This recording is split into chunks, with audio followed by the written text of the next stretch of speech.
Infect with a draw, you'd be surprised. Aaron Barich with a draw. Jonathan Sukenik also pretty crisp pace of play for both of these players. Oh, absolutely. And I don't know how big of a name Jonathan Sukenik is, but I'll tell you this much. In the last decade, I am like 1-8 against that guy. He's good. He is a powerful wizard. Secret master. I got to do some spotting a couple of his matches yesterday. Just destroying everyone. He played against Death Shadow twice. Really patient. Took a lot of damage in spots where, some players might be firing off removal spells. Pointed some lightning helixes upstairs. Made short work of his shadow opponents. It looks like on Sukenik's deck list, there are 4 copies of Hieroglyphic Illumination, and next to it is a frowny face. Clearly unhappy registering the card Hieroglyphic Illumination, but recognizing that not everyone can be wrong about it. Yeah, he's not that into the technology. It looks like he maybe would rather have been playing Serum Visions, but he did register them begrudgingly. Sukenik's going to 6 cards here, looking for a good start here against this Infect deck, looking for some spot removal, cheap interaction, and knowing Aaron Barich and his proclivity to play Infect on the tour. Yeah, Aaron Barich, of course, an invitational champion. John Sukenik, though, he has a few open top 8s throughout his career, and he used to be known a lot by his Moto handle, Watchwolf 92. Yeah, he beat me on Moto a bunch, too.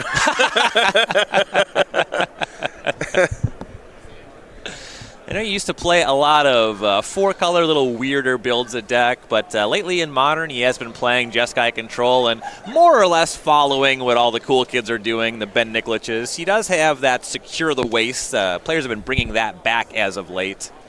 Yeah, Secure the Waste just a really good card when you're playing your deck mostly at instant speed. It's an instant speed threat that not a lot of people have a solid answer to outside of just counter spells. And if you draw it in the right spot, especially with Snapcaster Mage in your deck, you can make an army in a can that a lot of decks have trouble with. Yeah, it can be really nice to jump in front of things like Glistener Elf, though not necessarily great in this matchup. Looks like players have finally kept hands. Sukenik is going to be on a 5-card hand on the play against a Barich on 6, and Sukenik will lead on a tap Steam Vents. No turn 1 play for Barich outside of a Windswept Heath, and we'll go to Sukenik again. So this matchup is a lot about virtual card advantage as opposed to actual card advantage. Barich's deck, if he doesn't have a creature on the battlefield like a Glistener Elf or a Blighted Agent, he ends up with roughly 3 to 5 dead cards in his hand over the course of the game. Sukenik's only goal in this matchup is to make sure that those Infect creatures don't stay on the battlefield. And if he can do that, it virtually undoes that mulligan that he started with at the beginning of the game. Flooded Strand, the second land for Sukenik. Barich will fetch up a Breeding Pool tapped, and now we're on his second turn. This will be a check for something like Inkmoth Nexus or Blighted Agent. The play is Pendelhaven, though he does not have any action beyond that. Yeah, he might have an Infect creature that he wants to play, but he also might have kind of gotten stuck keeping a 6-card hand that was very good outside of having an Infect creature. But there's also a chance he's just waiting until turn 3 so he can play at least 1 protection spell to make sure that Blighted Agent resolves. Hallowed Fountain tap for Sukenik, and now on Barich's turn, he'll play a Misty Rainforest before casting Blighted Agent. We'll see Sukenik crack that Flooded Strand. He'll go to 19. Yeah, this sequence is going to play out here. Sukenik's going to go Lightning Helix. Barich is going to play something like Blossoming Defense or Vines of the Vastwood to protect. And then Sukenik's going to untap and go Snapcaster Mage Helix to get rid of it permanently. We're seeing that play out. There is the shock on the Hallowed Fountain. Sukenik fires Lightning Helix at that Blighted Agent. Falling to 17 to do so. Barich will crack that Misty Rainforest. He's at 18. He will find another Breeding Pool, though. That'll knock him to 16, and we'll see exactly what the interaction is. I believe there's at least a Vines of Vastwood in his hand. Yeah, I mean, there's very little reason to wait until turn 3 if you don't have one of those pieces of protection. If Barich is really light on Infect creatures, this could be the opening that Sukenik needs to really make up for that double mulligan at the beginning of the game. He's pretty low on resources right now, only has 2 cards left in hand. If he has the land for number 4 for Snapcaster Mage, he's going to be looking to be in good shape. So Vines of Vastwood was the play back on Sukenik's side, and I'm not seeing that Snapcaster Mage. He starts by cycling Hieroglyphic Illuminations, and he just has to pass back to Barich. Yeah, and I think that's just him missing his 4th land drop. I know he has a Snapcaster Mage at the ready, but doesn't have that 4th mana to play flashback on the Lightning Helix. Barich starts his turn by using the Petal Ambit on the Blighted Agent. He'll follow that up with the Might of Old Krosa in his main phase. And I don't think Barich is going to go for the kill this turn. He's just doing max damage with 1 protection spell up. Right now he has 6. This is going to be... whoa, I was wrong. Okay. He did go for the kill, but he was met with Mana Leak, and that is just fine. He still gets in for 6 Infect here. That's actually, okay, that makes a lot of sense from Barich's side, because while Barich is tapped out, Sukenik is heavily incentivized to play something like Path to Exile while he's tapped out, because if he gets untapped with like Vines of Vastwood or something like that, your Path to Exile gets completely blanked. So Barich very smartly recognizes that at most the removal spells in Sukenik's hand are going to be something like Electrolyze that only do 1, or things that get blanked by mutagenic growth. So he goes for the kill, only gets Mana Leak, so not super punished. Big draw for Sukenik on the last turn. He found Glacial Fortress. He got the Snapcaster Mage at Lightning Helix. Took down the Blighted Agent. Barich then deployed Inkmoth Nexus on his turn. Sukenik found Field of Ruin, so that might have that one covered. We'll see how it plays out as we're back on Barich's side. Yeah, it really depends on if Barich has Vines of Vastwood or something like that to protect. I think his hand is Become Immense at the very least. The trick here will be Sukenik activating the Field of Ruin in response to the first activation of the Inkmoth Nexus, and that's going to cost Aaron an extra mana to be able to activate. Wooded Foothills is a play for Barich. Not going to fire up the Inkmoth. Doesn't have enough to fight through the Field of Ruin, it seems. So we'll go back to Sukenik, who does not Field of Ruin proactively. He's just going to attack with the Snapcaster Mage. That'll prompt a fetch of the Wooded Foothills for Barich. He'll fall to 14 for that Dryad Arbor. And he gets to use Dryad Arbor and probably a pump with the Pendelhaven to block the Snapcaster Mage. Yeah, and Barich not really under a lot of stress here to go for the kill with Sukenik holding up 5 mana, including that Field of Ruin. I think he has Sukenik covered based on what's in Sukenik's hand, but he doesn't know that just yet, so he's playing it a little slow, looking for a safer route to victory. And Dryad Arbor did block the Snapcaster Mage, did get pumped by Pendelhaven. That all worked. Second main phase for Sukenik. He'll crack an Arid Mesa. Go to 19.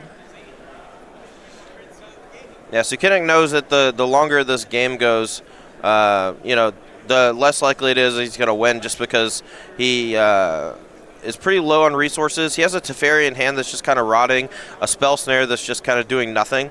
He's going to play this Teferi here and hold up Field of Ruin and hope that that's good enough on the Inkmoth Nexus, but unfortunately for him, Aaron Barich does have that Vines of Vastwood to protect. Yeah, Basic Mountain was the find. Teferi was the play. He'll plus it. As you mentioned, he'll be untapping that Field of Ruin as well as Steam Vents. Back on Barich's side. Saving grace for Sukenik here would be if he found an extra removal spell, but I don't even know if that's enough to do it. Barich here obviously thinking it's good enough. He's going to fire it up and go for the kill. Let's see if he has it. Yep, here's the activation on Inkmoth Nexus. Dryad Arbor at Teferi, Inkmoth Nexus at Sukenik. Pendelhaven activation. That's going to target the Inkmoth Nexus. Yeah, and he's going for the mutagenic kill as the extra +2 damage on Infect, and still holding up that 1 mana for his Vines of the Vastwood. If Sukenik goes for the Field of Ruin, which is the very obvious play, that taps him out, and the Vines of Vastwood will actually counter the ability from Field of Ruin and keep Sukenik from being able to go get that land. Looks like that's not... I'm not clear if he has that. He's going to use Become Immense on Dryad Arbor as the play. The Field of Ruin does resolve. Barich fell to 11 for that mutagenic growth. He paid life there and goes and finds a forest. Sukenik finds island. I guess I just misread his hand. There must have been a different green pump spell, like a Groundswell or something. If he had the Vines of Vastwood there, that was straight lethal. Yeah, not sure, but in this game anyway, Teferi is down. Yeah, and that's really important. That's step one. If Barich doesn't have the kill, he's got to make sure that Teferi doesn't run away with the game. And now we're basically starting from scratch. Right, from scratch with regular damage. Just Dryad Arbor online currently now. Back over to Sukenik.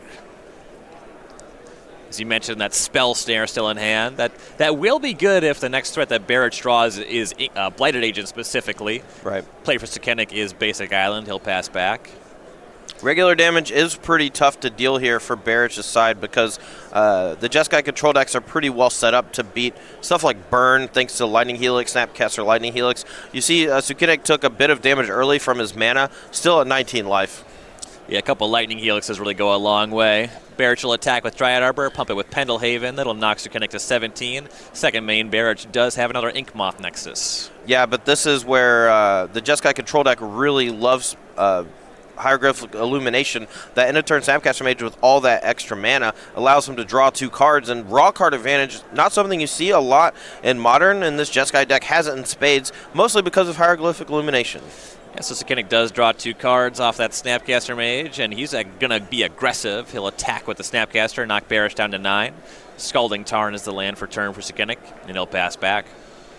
Yeah, Sukenik here looks like he's in a little bit better shape than he was just a turn ago. If I'm not mistaken, has a Cryptic Command in hand that he can use to either counter a big pump spell from Barich, maybe just go tap your team, draw a card in the worst case scenario. I'm very curious to see how this plays out.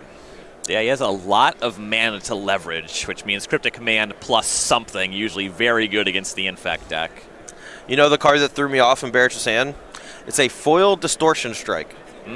I guess the picture on Distortion Strike kind of looks like a Vines of Vastwood, and I just thought it was that the whole time. And the foiling was discoloring for me. Distortion Strike quite a bit worse here. Yeah, no kidding. Not really the matchup for that one. Yeah, that makes a lot of sense why he didn't go for the kill the turn. So the turn he fetched up Dryad Arbor, he actually had enough mana to go activate Inkmoth. If Sukenik went for the Field of Ruin, he could activate again and Vines of Vastwood it and still pump it. So him not having the kill that turn makes a lot of sense why he didn't go for it, and why the turn after he threatened the kill but also had the ability to take down the Teferi with the Become Immense on the Dryad Arbor. Barich tried to fire up that Inkmoth Nexus. Once it was animated, Sukenik used that Cryptic Command to pick up his own Snapcaster Mage and tap down the creatures for Barich. Puts us back on Sukenik's side. He'll play a Sulphur Falls and pass back. Wow, the director just trolling me here, showing the picture of each and making me feel like a big stupid. Appreciate it. I wasn't going to mention that those cards, they look how they look, but Taylor's picking a fight. Barich's going to fire up that Inkmoth Nexus again. This time Sukenik's going to cast a Snapcaster Mage to flash back Cryptic Command, tap the team, draw a card. Yeah, this is just an intricate dance that Sukenik is navigating very well, making sure that Aaron Barich can't kill him by just tapping down his team. If he goes for like a bounce draw or a removal spell, it kind of taps him low enough where he can't cast that Cryptic Command. There's a chance that he dies in response. Post-combat, Listener Elf for Aaron Barich. Sukenik is still on 6 Infect. It's been a long time since that Infect damage was done. Right. That usually bodes well for the Jeskai deck, but it all depends on the sequence of draws that Sukenik has had over the last few turns. Looks like he has access to at least 1 Lightning Helix, still has a Spell Snare, and a land and a random card.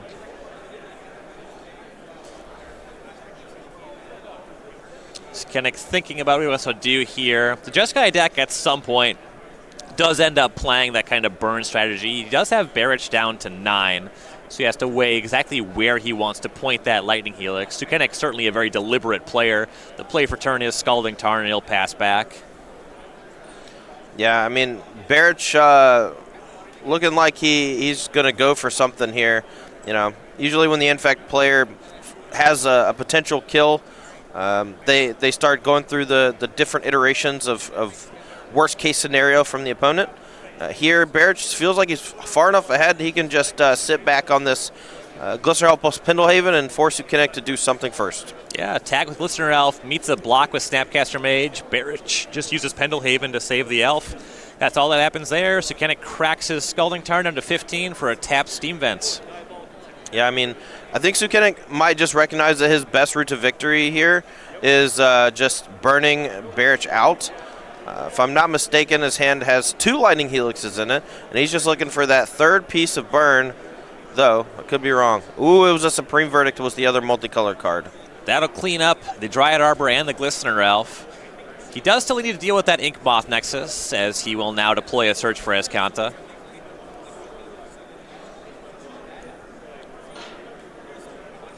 plenty of cards in graveyard. If he wants, he'll be able to transform that next turn. Yeah, so before now, Barich was just very fine at playing this, longer game plan. But something like Search for Escanta on Sukenik's side is going to force the action. It's possible Sukenik should not have even played the Search for Escanta because now Barich is effectively forced to go for the kill, or else the Escanta is going to bury him. Draw for Barich was Mishra's Bauble. That's some technology he's trying out this weekend. Actually, the full 4 copies in the deck. A little awkward to draw it at this juncture. He's going to spend his turn, start by firing up Inkmoth Nexus, activate Pendelhaven. He's going to go for it. There's Mutagenic Growth. Sukenik fires Lightning Helix. And Barich has nothing. Inkmoth Nexus down. Sukenik to 18. Oh, that's not good. He really needed one more pump spell there to fight through that Lightning Helix. With it being 3 toughness thanks to the Pendelhaven, any pump spell would have gotten the job done. Unfortunately for him, looks like he just has, Distortion Strike in hand, drew Mishra's Bauble for the turn. Not a lot going on. Yeah, he'll play that Mishra's Bauble. It is amusing. So often we watch Infect play against decks like Humans, and you just think the only thing they can draw is Distortion Strike. But here we're seeing the downside of that card, the fact that it does not pump toughness. Sukenik is going to take a look, and he'll transform his Search for Escanta into Escanta the Sunken Rune.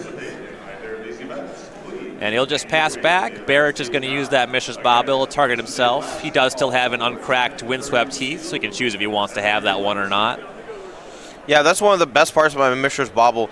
You get to look at the top card of your deck, and if you have a fetch land on the battlefield, you basically get to opt it away if you want to,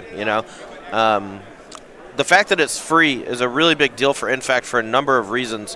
When I played Infect back in the day, the thing that really bugged me the most about playing things like Serum Visions is that you don't have access to a lot of actual just total colored mana each game because you have to hold up a bunch to make sure that you can cast your protection spells. But here, Mishra's Bauble just fits the bill perfectly. Barich saw one he liked, so he drew his 2 cards, deployed Glistener Elf. That prompted a response of Escanta the Sunken Rune for Sukenik, found Cryptic Command, counter draw on the Glistener Elf, follow-up was just a Mishra's Bauble for Barich. Go back to Sukenik. He's just going to pass a turn. Barich will crack the Bauble on himself. Yeah, this game it might take a few more turns, but I think everyone involved knows that the game is over. Barich had a few windows to go for the kill, needed to find a protection spell, but Escanta generating this card selection and card advantage here, just putting Barich's Infect deck to the test, and it's one that he can't pass. Does not take many hits as we see Sukenik use that Escanta on Barich's end step, finds a Logic Knot. Over on Aaron Barich's side, here's a Noble Hierarch, and that's just going to be Cryptic Command. Huge show of strength for Sukenik, counter draw on a Noble Hierarch. Yeah, absolutely. And he has enough mana to Cryptic counter draw, activate Escanta, as well as cast Hieroglyphic Illumination. Barich sees the writing on the wall and picks him up. Yeah, the Escanta found Secure the Waste. That one was going to close things in very short order. No shortage of mana for Sukenik. So we're going to go to the sideboard games here as Jonathan Sukenik does take game number 1.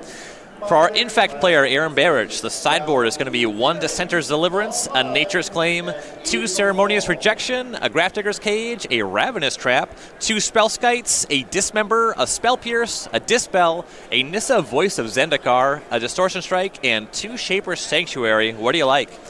So this Infect deck has to have quite a few permanents out of the sideboard that give them a different means of protection. Shaper's Sanctuary is particularly good in this matchup because Jeskai main form a game plan against Infect is to just target your creatures with removal. Nissa Voice of Zendikar, I think, is a pretty good card because it allows you to apply pressure in a different way. It's pretty tough for the Jeskai control decks to interact, so yeah, I really like Nissa and Shaper's Sanctuary for sure. The Dismember feels pretty good. Personally, I like the one of Dismember because it can take care of things like Celestial Colonnade in a weird spot. It also takes care of Vendilion Click, which can be particularly annoying and allows them to actually turn the corner against you pretty well. And then since a lot of their removal is damage-based, I also like bringing in Spellskite. Sure. And then for Jonathan Sukenik, the Jeskai sideboard, 2 Celestial Purge, a Lyra Dawnbringer, and a Baneslayer Angel. 1 Engineered Explosives, 2 Surgical Extraction, 2 Dispel, a Negate, 2 Vendilion Clicks, so you're talking about, a Runed Halo, and 2 Ceremonious Rejection. What's good over here? A card like Rune Halo is interesting. It blanks one of the infect threats, and I think in Inkmoth Nexus is probably the toughest one because Aaron can usually just sit back on it and figure out the point in which it is best to go for it. So Sukenik never gets to dictate the point in the game where the fight happens, the big flurry of spells on the stack. So Rune Halo and Inkmoth Nexus could solve a lot of problems in that regard. I like Vendilion Click as a means of turning the corner, but also plays a bit of protection against both Glistener Elf and Inkmoth Nexus. Dispel, just a cheap interaction piece. I like it. Injure Explosives, a way to interact with these infect creatures that doesn't target, so it turns off things like Blossoming Defense and Vines of Vastwood. I don't really like the Lyra and Baneslayer Angel, but I know people like to bring those in certain matchups when they want to cut like some counter spells or something.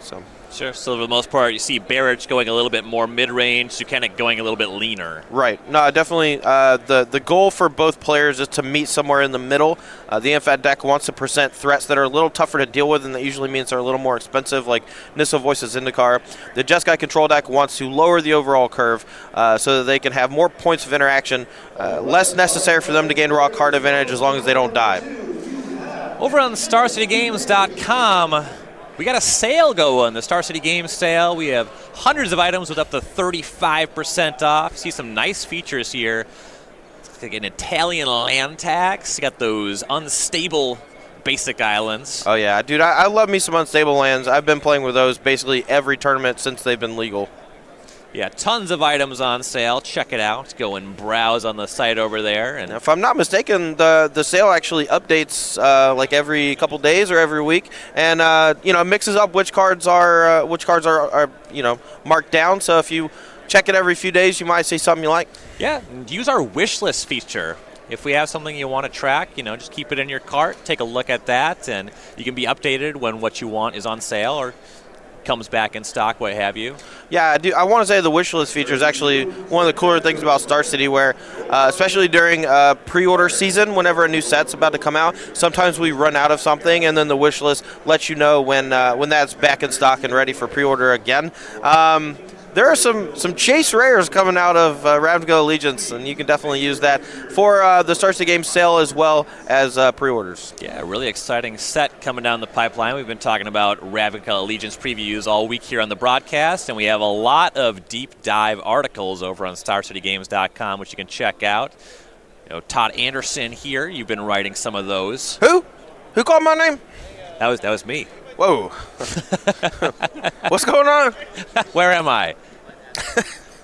Worcester. Yep. Tons of sweet cards. Wilderness Reclamation, the favorite for Todd Anderson, I believe. Oh, yeah. You can check out my article from Thursday. It is on the premium side of things, but you can sign up for premium at StarCityGames.com. Get a bunch of great articles from great minds of the game. Brad Nelson, myself, Ross Merriam, a ton of other really awesome content creators like Jerry Thompson. Definitely worth it if you're looking to up your game.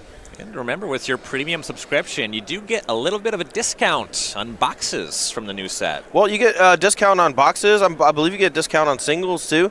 If you're interested about SCG Premium, make sure to head over to StarCityGames.com and check it out.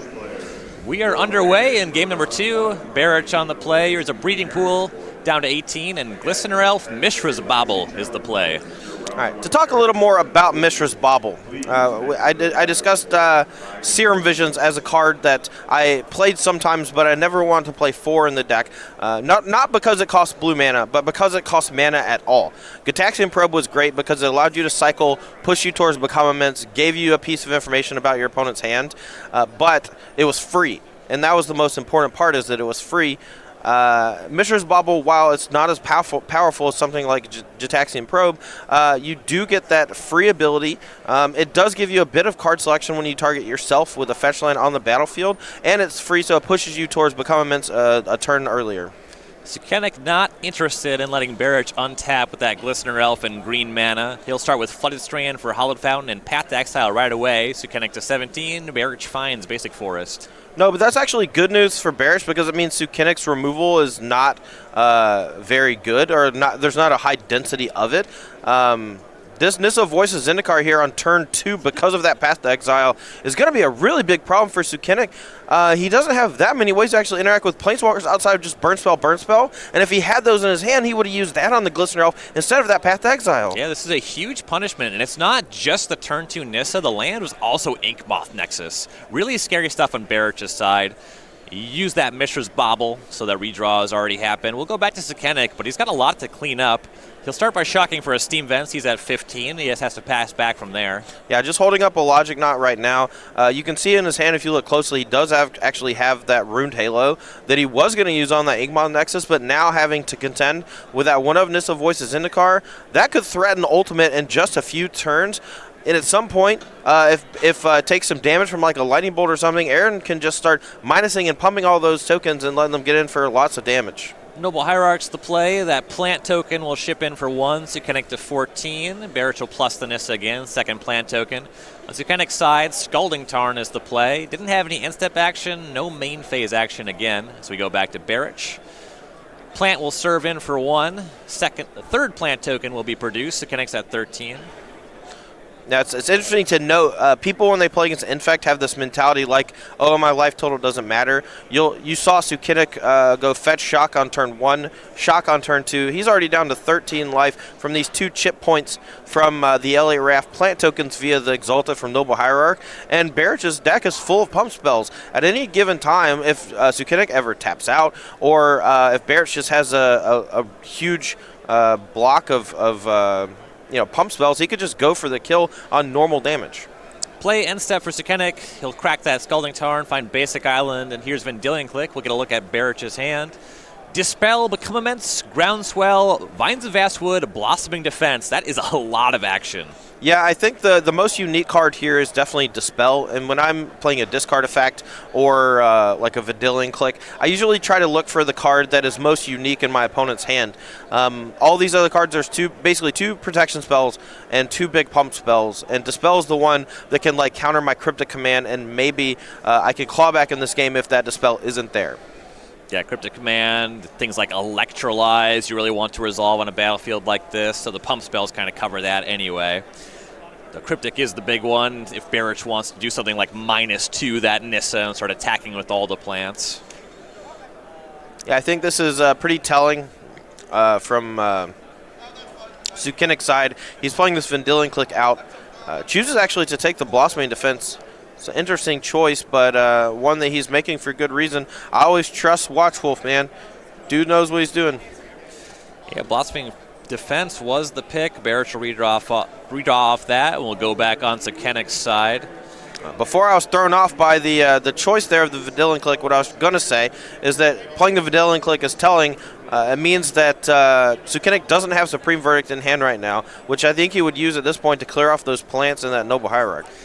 Sukenik's going to try to go for this Nissa, and the Vendilion Click will attack, and Barich will activate the Inkmoth Nexus. Though the land for turn for Sukenik was Field of Ruin, we'll see if Sukenik wants to use that kind of mana main phase. He already knows about Vines of Vastwood. Barich will block the Vendilion Click, and Sukenik's going to pass priority. He's going to offer the trade. Barich accepts. Both creatures hit the bin.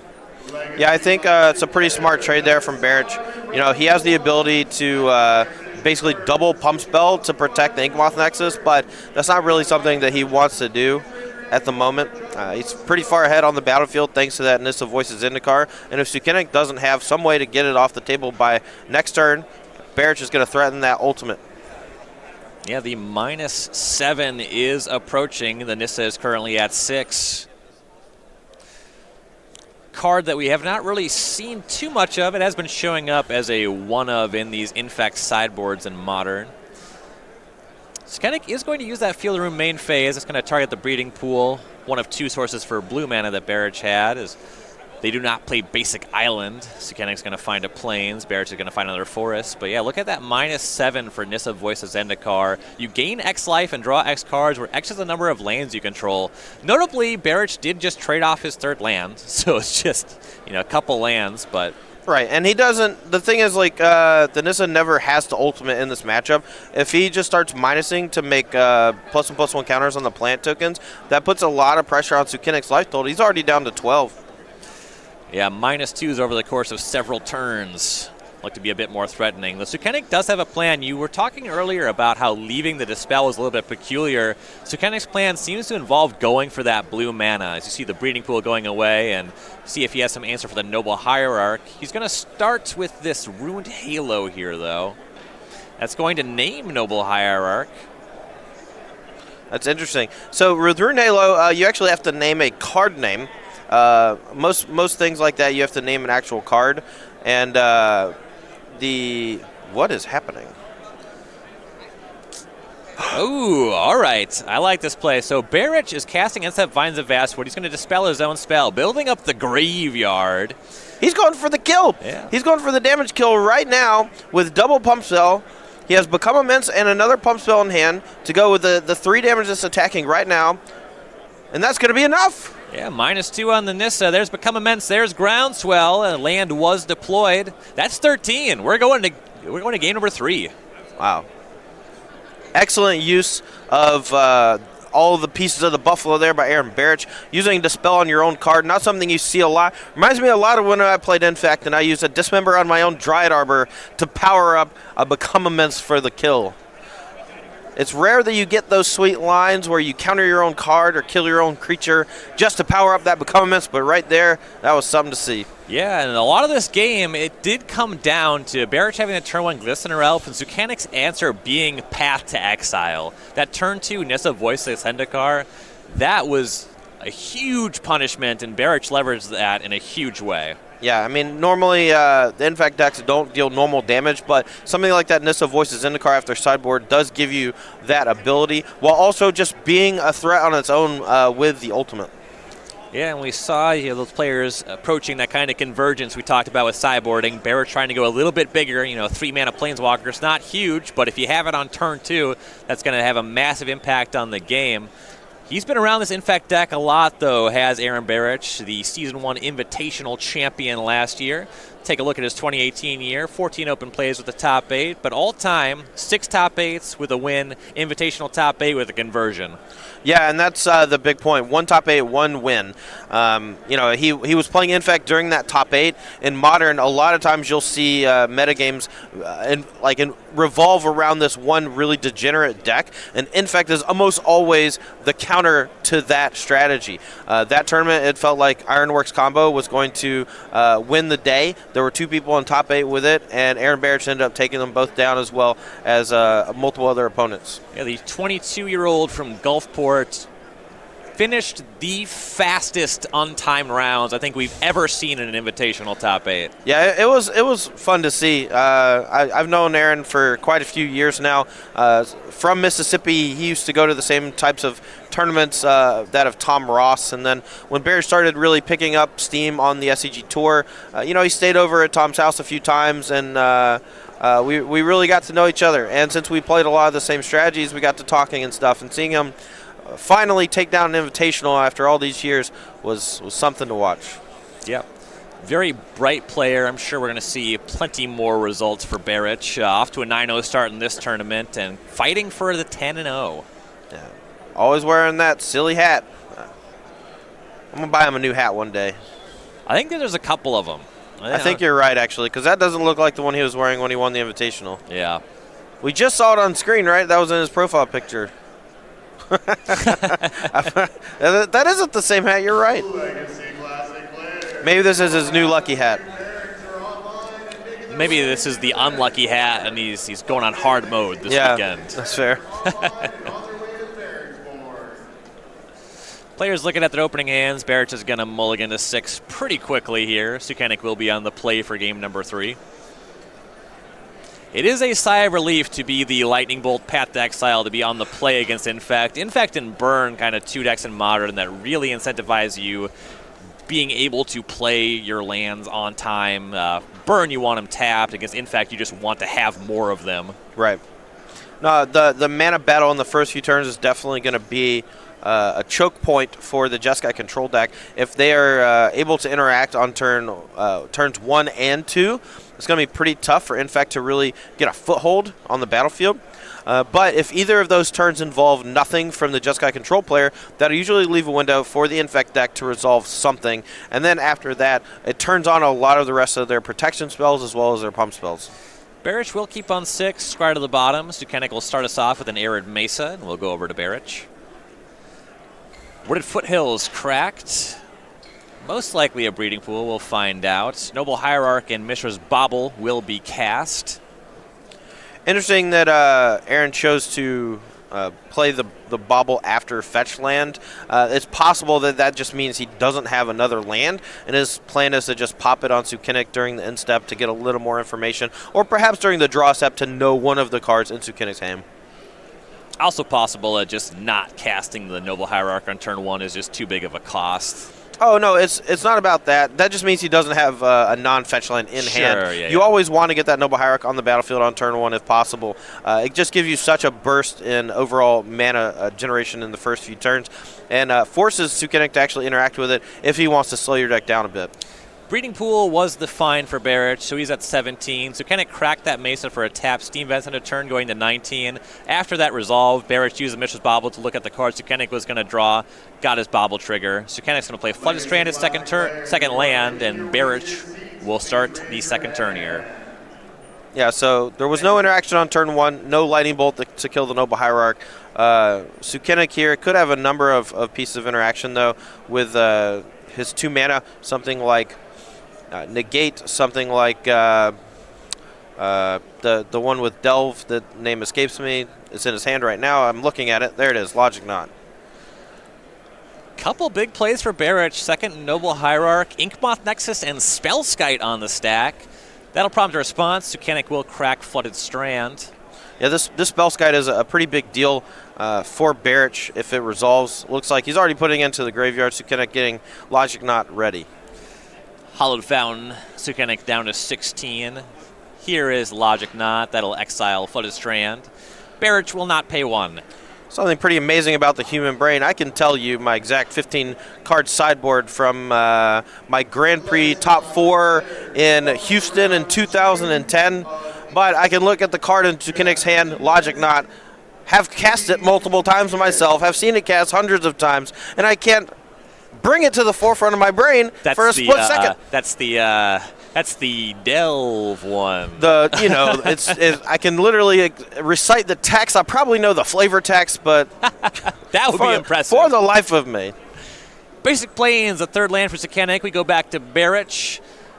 Pendelhaven is deployed. Spellskite cast pre-combat. Activation on Inkmoth Nexus. It's going to attack. 2 Exalted triggers. Pendelhaven still on tap. Spellskite on the battlefield. What can Sukenik do? So I think I've seen a good bit of Sukenik's hand. I think there's a chance he goes for, with the Exalted triggers on the stack, he goes for Path to Exile on the Spellskite, followed by Lightning Helix on the Inkmoth Nexus, should the Path to Exile resolve. Sukenik is in a bit of a tough spot because if Barich has like a Vines of Vastwood or Blossoming Defense to protect the Spellskite, it actually turns off a lot of his damage-based removal. Spellskite, not something we've seen a lot of in Infect over the past couple of months, mostly because a lot of the removal moved towards Fatal Push, but with Jeskai coming back to the forefront and Lightning Bolt coming back in a big way out of this Is That Phoenix deck, we're seeing a lot more Spellskites as of late. Yeah, Lightning Bolt, Lightning Helix, to a lesser extent, Electrolyze. Gutshot. Yeah. We're doing it, Spellskite. All right, and it looks like all we have here, the 2 Exalted triggers resolved, and Sukenik just going to take 3 Infect. Barich will not push the issue beyond that. Yeah, and I don't think he's really incentivized to. He has a decent amount of protection lined up via that Spellskite, and I think, if anything, he's just going to try to protect it. End step, here's Path to Exile on Inkmoth Nexus. Barich is going to use Blossoming Defense on the Nexus. Yeah, and if this doesn't work, Barich can always redirect any sort of removal on the stack to the Spellskite. Sukenik's thinking about if he wants to respond. That all resolves. Rather, the Path to Exile fizzles on resolution as the Blossoming Defense resolves. Yeah, and remember that thing I said about now Barich has Inkmoth Nexus as his threat. He can choose when to initiate another fight. With Sukenik untapping with 4 mana, there's a chance that if Barich has very little to do, he doesn't have to fire up the Inkmoth this turn. Sukenik will shock for a Steam Vents. There's Supreme Verdict. He's at 16, but that clears up a lot of what Barich is up to. Yeah, and that's real bad news for Barich. He needed those Noble Hierarchs to stick around for at least another turn to threaten that extra exalted infect damage. Blighted Agent the play for Barich, so he has potentially 2 infect threats on the following turn. We'll see what Sukenik can say about that. Sukenik will Lightning Helix the Blighted Agent on his main phase. That'll prompt a Vines of Vastwood from Barich.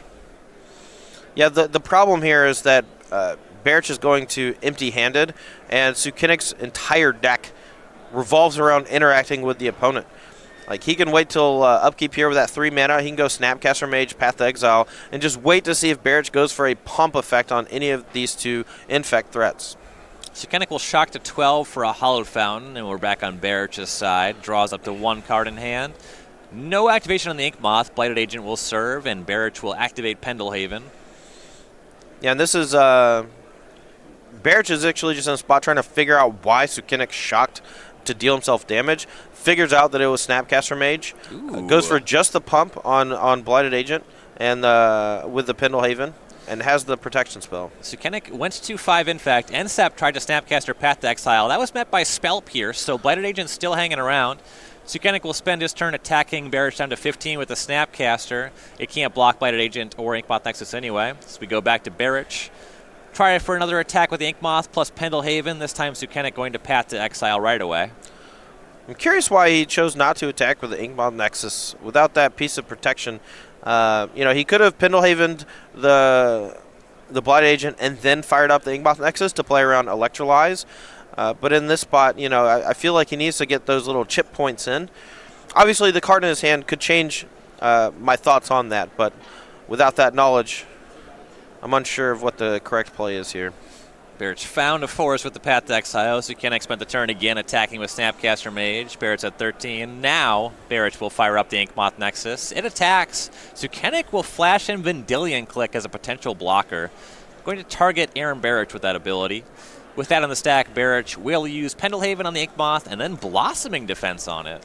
Yeah, and this is actually just kind of Barich understanding that he needs to protect this Inkmoth Nexus this turn. This puts it over enough toughness to survive a block from the Vendilion Click. Sukenik here actually probably going to take the 4-point hit down to 9 infect, and then just use the Vendilion Click to play defense next turn and threaten that trade. Yeah, you're exactly right. The Vendilion Click shows that Barich's hand is just the other basic forest, and Sukenik declines blocks. He's at 9 infect. Ooh. Lightning Bolt, a very good draw here. The initiation for any sort of fight is going to fall on Barich. Sukenik, whoa. Ooh, he's just going to get aggressive. Attack with Vendilion Click and Snapcaster Mage. That other card must be a Cryptic Command or something. That is an aggressive attack from Sukenik. I love it. Yeah, Barich at 8. That's definitely got to put the fear in you. You see that leg? Top right, Sukenik's leg just bouncing. It was just bouncing up and down. He's nervous. Glistener Elf for Aaron Barich. Does Sukenik have anything to say about that? It's a good question. If he's able to swing in it's a good question. I'm just going to let this play out. Yeah, Lightning Bolt's definitely one of the cards in hand. The other one is something blue. This looks like 4 mana. I hope it's not Hieroglyphic Illuminations. No, it's Cryptic. I think he's going to go for counter draw? And that, no, he can't. Wow. He has to let that resolve, and he has to let Barich fire up the Inkmoth, and then he has to go for tap draw. And if that happens, then he wins the game by attacking plus bolt. If Barich decides not to attack, he can go EOT tap plus bounce Inkmoth. He's going to fight on the stack. There's Cryptic Command to counter draw. Only 1 mana left up. If Barich found a protection spell with his last card, he can fire up the Inkmoth and attack, and Sukenik has to go for a Lightning Bolt. Oh, no. Well, we knew the last card was Basic Forest. Barich just tries to make Sukenik have it. He does. There's Lightning Bolt, and it's like Jonathan Sukenik. 2-1 over Aaron Barich. He'll be our last undefeated